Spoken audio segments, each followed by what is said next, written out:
Finger family.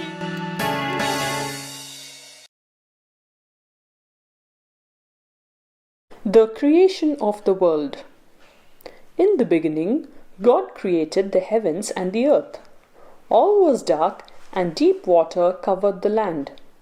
God's Spirit was hovering over the water. Then God said, "Let there be light." At once, bright rays of light shone down gently on the earth. God saw that this was good, and He separated the light from the darkness.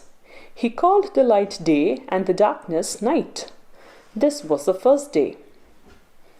Then God said, "Let there be a sky to separate the waters, so that water is above the sky and below the sky." And it was so. Night fell and a new morning dawned.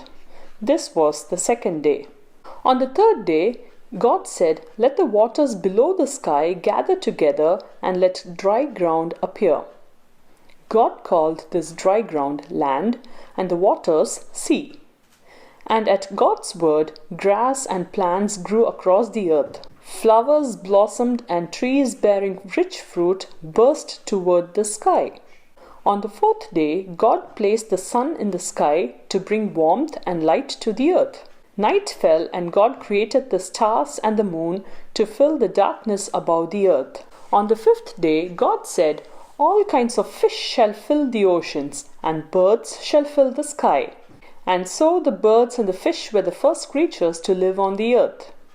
On the sixth day, God said, "Now the earth shall be filled with life."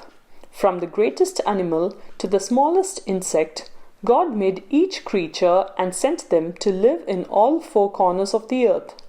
"Now, I will create a being in my own image," He said.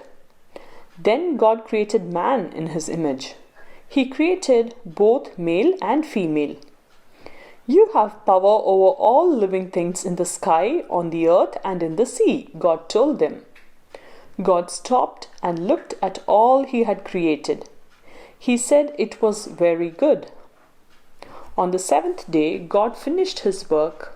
He made this day holy, for this was the last day He rested from His work.